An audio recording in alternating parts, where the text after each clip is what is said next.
Os assuntos do Jornal da Manhã, assuntos importantes, trazendo informações agora para você, atualizando, né? E vamos bater um papo sobre a guerra que se instalou em Israel contra o grupo terrorista Hamas e a tentativa, né, de cessar fogo, os conflitos, o resgate dos brasileiros, de outros cidadãos também do mundo. A gente vai conversar agora com o professor Manuel Furriela, ele que é vice-presidente do Centro Acadêmico FMU, nas Faculdades Metropolitanas, o Centro Universitário.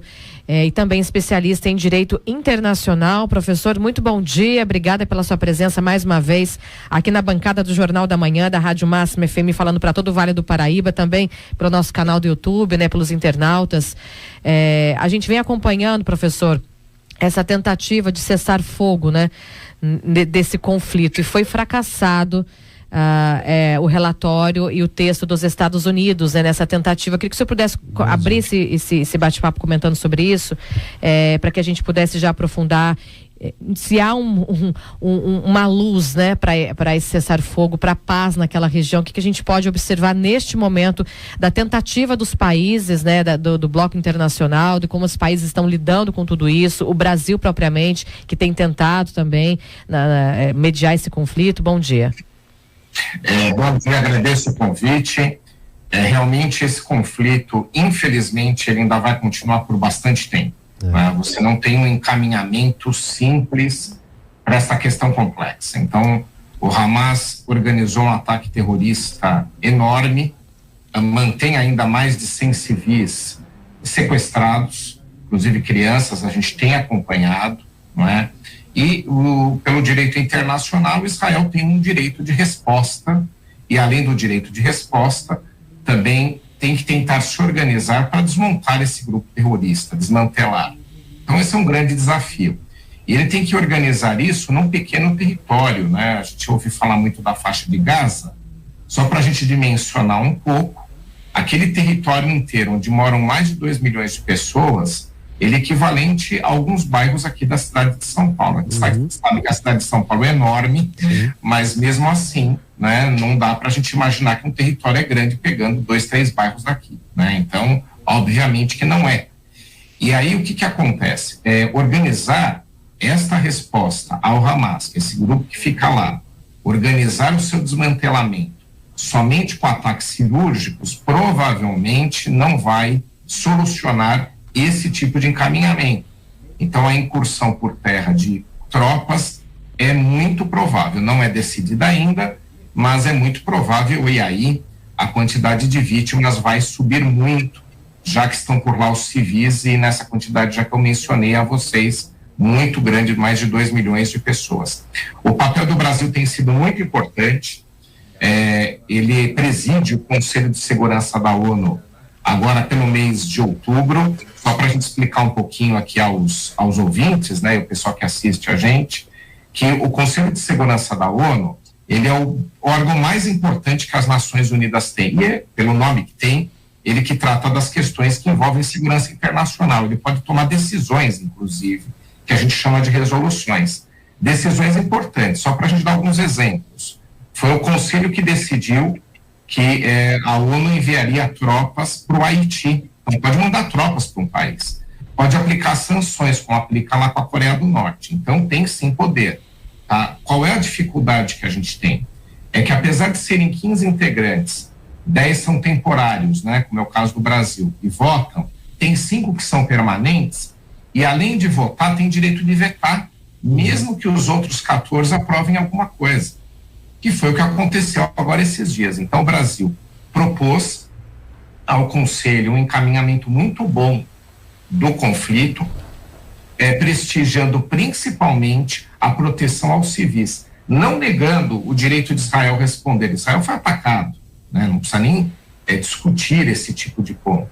Mas a gente tem que separar, os civis não são alvo da guerra. A guerra é entre forças armadas, entre aqueles que foram responsáveis pelos ataques e, né, as tropas de Israel, o exército de Israel, né? É um conflito entre eles. Os civis têm que ser protegidos. Então a resolução brasileira prestigiava isso. Tanto é bem feita que 12 dos 15 votaram a favor.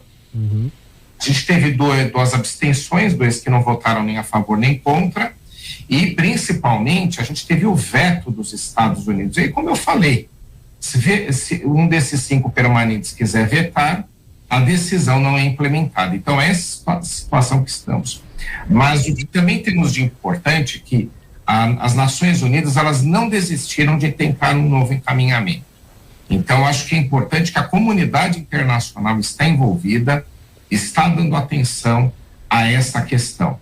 Como a gente não consegue impedir a continuidade do conflito, utilizar um cessar-fogo para pelo menos suspender, como vocês mesmos disseram, que pelo menos a gente proteja os civis. Eu acho que esse é o ponto principal a ser abordado e é o objetivo maior, pelo menos agora neste cenário imediato. Professor, não é fazendo um paralelo, mas até que as pessoas possam acompanhar, e hoje, por meio da informação disseminada como ela está, nós estamos praticamente acompanhando a guerra em tempo real, quando as coisas acontecem, diferente de muitos anos atrás, né?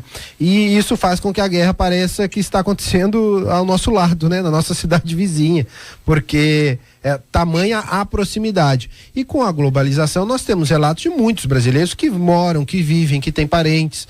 Por exemplo, uma das últimas brasileiras que foi reconhecida a sua morte tinha parentes vinculadas aqui à cidade de Guaratinguetá.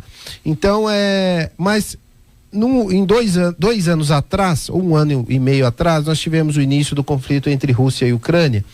E os países demoraram, de alguma forma, a intervirem ou a se colocarem. E diferentemente disso, neste momento, nesse conflito entre Israel e o Hamas, a comunidade internacional rapidamente se prontificou e a população começa a ver no noticiário muitos nomes de outros países. O Brasil tomando aí esse protagonismo nessa tentativa de conciliação, Irã, os Estados Unidos fortemente, o Irã, a Rússia um pouco mais, mas a Rússia já tentou levar até para o Conselho de Segurança e foi vetado também algumas soluções. Aí tem Síria, tem Líbano, enfim. A comunidade, o Egito que faz ali divisa. Então assim, a comunidade internacional parece de fato mais interessada. O que faz com que esta região e este conflito chame mais a atenção e cause mais essa preocupação e esse envolvimento de outros países? Bom, primeiro a gente tem que acreditar que é importante realmente dar atenção às questões internacionais, né? A gente vê o grande público, tanto é que vocês têm noticiado muito, porque há muito interesse do grande público, não é? Nesse conflito, de Ucrânia também, vocês também deram muita atenção. Bastante. Né? Então, mas isso é bom, porque o que acontece é que a gente tem que se importar realmente com o que acontece no resto do mundo, porque tem repercussão aqui conosco, tem repercussão, desde as mais diretas, né? O reconhecimento de alguém que foi vitimado e tem algum parentesco aqui no Brasil, até mesmo aí na cidade, né? Esse é um dos pontos, mas também por outros, economicamente, socialmente e também em termos humanitários, né? São todos seres humanos que estão envolvidos nessa questão, né? Então, eu acho que a gente tem que reconhecer que a sociedade brasileira amadureceu nesse tipo de questão, muito importante isso. Eu lembro quando eu era garoto, né? Você não tinha esse nível de atenção, eu já gostava do tema, né? É o tema da minha vida, mas assim, não era lá grande, o pessoal não dava grande bola para isso, mas hoje em dia sim. Mas o que acontece? A Ucrânia, aquela guerra, Ucrânia e Rússia, está tendo muita atenção, mas essa aqui, mais ainda, tem alguns motivos, né? O primeiro é que você tem aqui uma situação, né, onde você tem um segundo conflito em curso e o mundo todo está cansado já daquele da Ucrânia e da Rússia. Ninguém quer mais um palco de conflito, não dá. Né? Isso não permite o progresso dos países. Você veja, né? Israel estava negociando já um acordo importantíssimo com a Arábia Saudita, Bahrein, Emirados Árabes Unidos, para o progresso desses países todos, para amadurecimento da região. Olha como era importante isso, né? Então isso ficou de lado. Então tem tanta coisa que seria mais útil para o mundo progredir e a gente ter um bem-estar, do que a gente ficar com mais uma frente de conflito. Esse é um dos pontos, mas tem outro. O ataque terrorista, ele tem um objetivo de impactar. Se a gente for imaginar a invasão da Rússia, como ela foi convencional, de tropas, e lá do lado da Ucrânia também a resposta, o impacto visual é menor. E o ataque terrorista, ele tem como objetivo propagar uma tese. E ele tem como objetivo impactar, chamar a atenção. Tanto é que, se a gente observar tudo que foi feito ali, né, o ingresso com utilização de técnicas de despiste, de serviços de inteligência para ingressar com asa delta dentro do território israelense, os ataques a civis horrendos. O terrorismo, ele utiliza, não é à toa que chama-se terror, né? Ele utiliza esse tipo de expediente. Isso choca muito mais. Então, neste caso em específico, como a gente teve um ataque terrorista que foi a origem da guerra e não um ataque convencional com tropas, o impacto visual, o impacto é muito maior. E vitimou, atingiu civis, sequestraram, foram crianças atingidas. Então, não foi embate entre tropas. E foi o que aconteceu primeiramente com Rússia e Ucrânia. Lógico que civis são atingidos. Aqui não. Aqui o objetivo maior era propagar o terror, era chocar, era impressionar. E isso também chama mais atenção, não só do mundo, como também das pessoas. Professor, a gente poderia entender um pouco mais também aquela região, né? Porque assim, o que de fato resolveria os conflitos nessa região do Oriente Médio, que há tantos anos assola os civis, né? A gente ouviu aqui também, nós entrevistamos de forma online uma cidadã, né? Uma brasileira moradora já de Israel, mora em Jerusalém há 52 anos, mas ela nasceu aqui no Brasil, mas já passou uma vida lá, construiu família lá, os seus filhos, netos são de lá, e ela falou que o povo, né, a população de Jerusalém, de Israel, a grande parte da população está contra, assim, entre aspas, não está satisfeita com o ministro Benjamin Netanyahu, porque dizem que ele acirrou muitos ânimos nos últimos anos de Israel com o povo do Hamas, né, que é um partido político, tem esse braço terrorista, mas o que de fato resolveria? Talvez instituir um governo na Palestina, porque as pessoas hoje estão conhecendo, muita gente não sabe e por conta da guerra está entendendo que a Palestina não tem um governo, né? Não é um estado, não é um país. Ela divide essas funções de governo, né? Governo que eu digo das autoridades ali, né? Que comandam. Sim. Então, o que de fato resolveria isso? Como é que a comunidade internacional, a gente pode conseguir que a Palestina se institua, se coloque como um país, um estado, que tenha um governo, que expulse, que extermine esse grupo terrorista de lá? Bom, existem várias situações aqui, né? Tem uma solução por completo do cenário, né? Que cada um ter seu país, ter seu estado, né? Israel e palestinos, esse é o objetivo maior de tudo que tem que ser feito. E tem agora tratar essa questão, né? Como eu mencionei, a gente queira ou não queira, né? O conflito vai continuar porque Israel foi atacado, tem direito de responder. E tem direito de responsabilizar o Hamas, os seus integrantes, pelo que fizeram, pelo horror propagado, pelo ataque, né? Então, essa questão agora é uma questão a ser resolvida pontualmente. Agora, se a gente quiser imaginar uma pacificação para toda a região, né, o projeto maior tem que ser criar os dois estados, mas é muito complicado, e eu vou até mencionar rapidamente aqui um dos motivos disso ser complicado, né, infelizmente. O que aconteceu ali? Em 1947, a ONU fez uma proposta muito bem feita. Ela falou, olha, judeus, vocês vão ter o seu estado aqui, que é o de Israel, nessas áreas. Indicou quais seriam.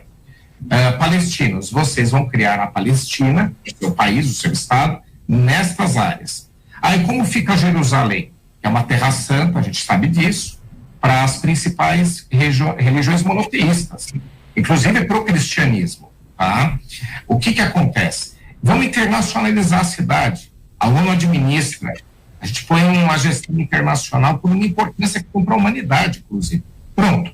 Um projeto muito bem feito. Israel aceitou. Até também porque, convenhamos aqui, que era o que tinha para eles naquele momento. Né? Aceitaram. Os árabes e os palestinos nunca aceitaram essa proposta. Não aceitavam nem ao menos a existência do Estado de Israel. Então, no primeiro momento, eles que foram responsáveis por rejeitar a proposta.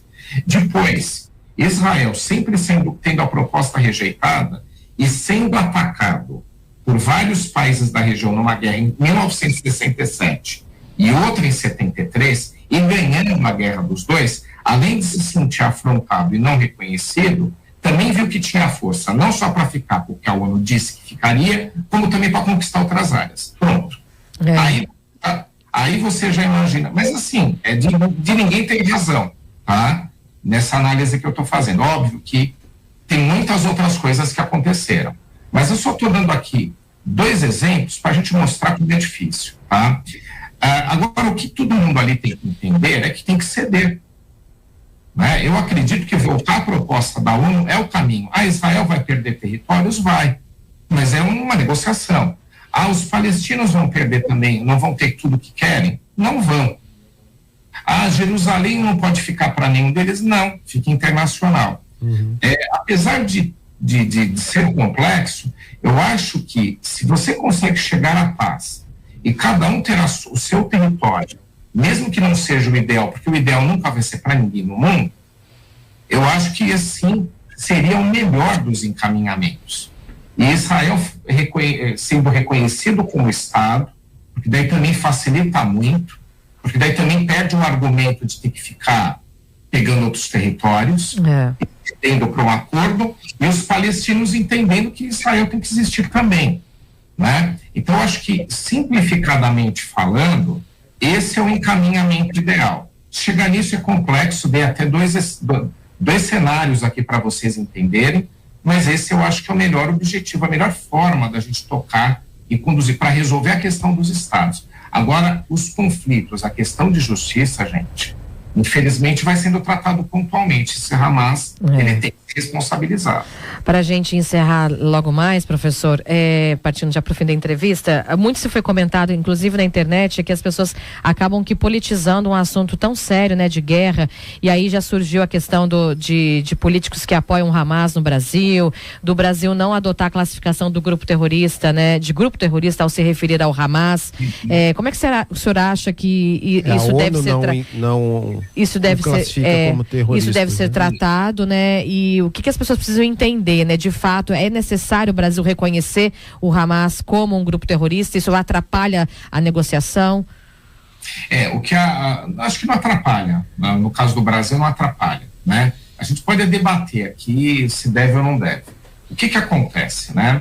O Hamas, ele é um grupo que foi criado em 1987 e que ganhou uma eleição parlamentar em 2006, né? Então ele é um grupo político também. Ele administra a faixa de Gaza, então ele tem outros papéis, né? Qual é o problema? O problema é que é um grupo que no seu estatuto, nos seus objetivos, tem ali o não reconhecimento de Israel e na sua prática tem a destruição daquele Estado. Então não dá para aceitar, né? Então você não pode aceitar objetivos ilegais, agressivos, irregulares em nenhuma instituição, tá? Então não pode aceitar. Mas estou só dizendo que ele tem outros papéis para a gente entender um pouco, porque tem gente que fala e outros dizem que não é. A ONU não classifica dessa forma. Mas o que eu tenho aqui como ponto?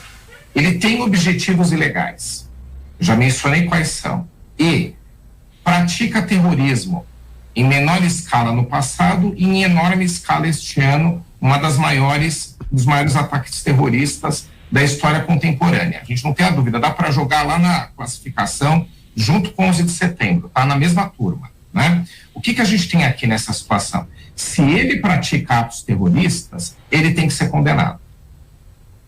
Chamar ou não, porque diz que ele tem outros objetivos, inclusive ele tem objetivos religiosos também, né? Ele paga o islamismo, enfim, né? Agora não dá para aceitar isso.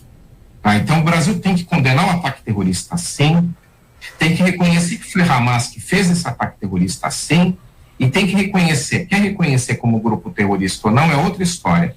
Para mim, é grupo terrorista, sim, pelo que fez. Então, para fatos, a gente não tem argumentos.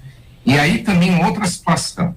Aqueles que no Brasil são a favor da causa da Palestina, eu sou um deles, eu trabalhei com refugiados minha vida inteira, a gente não pode aceitar que, a favor daquilo que é legítimo, a gente aceite o terrorismo. O terrorismo não pode ser justificado por nada. Olha o que está acontecendo, as pessoas sendo vitimadas. Não é dessa forma que a gente conduz um projeto ou aquilo que a gente entende legítimo.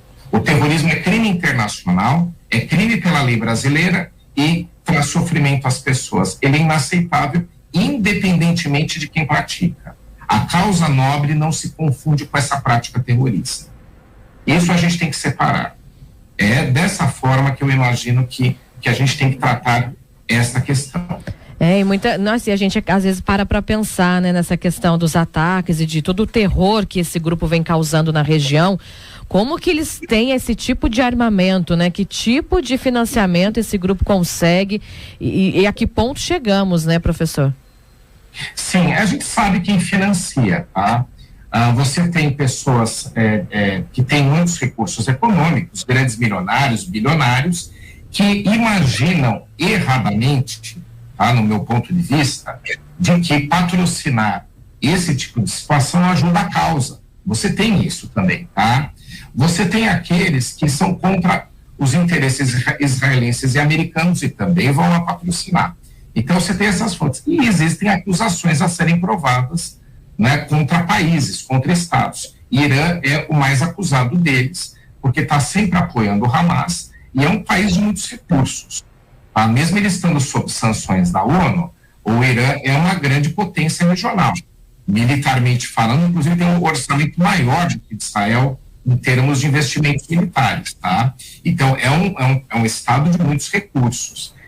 Não sei se propriamente tem relação aqui com isso é uma questão a ser analisada, mas entendo que se quisesse ou se pudesse, tinha como ajudar sim. O que me surpreendeu aí foram as forças de inteligência israelenses não terem detectado essa corrida armamentista que aconteceu em Gaza. Porque não é simples você conseguir armar um território tão pequeno, tão vigiado, uma das regiões mais vigiadas do mundo, cercada por Israel, né? Que tinha ali sempre um grande foco de atenção, porque sempre de onde podiam partir mais ataques terroristas, não era do outro lado lá dos palestinos na Cisjordânia, era dali. Era da faixa de Gaza. Fazia ameaças, inclusive praticou terrorismo. Como é que eles se armaram sem os serviços de inteligência verificarem? E segundo, como é que eles organizaram e atacaram também sem os serviços identificarem os de inteligência? É algo também que tem que ser analisado. Exatamente, foi como a nossa entrevistada aqui falou, né? Todo o povo reconhece lá que foi uma grande falha da inteligência, né, das forças de segurança de Israel. Professor, muito obrigada pela entrevista, obrigada pelos esclarecimentos, pelas belas informações que o senhor trouxe aqui pra gente sobre esse conflito, sobre a região. Muito obrigada pelo seu trabalho e pelo todo o estudo, né? O tempo dedicado a esse assunto, né? Importante para o mundo, né? Muito obrigada. Boa semana, bom final de semana. Obrigada. Valeu, professor. Muito obrigado.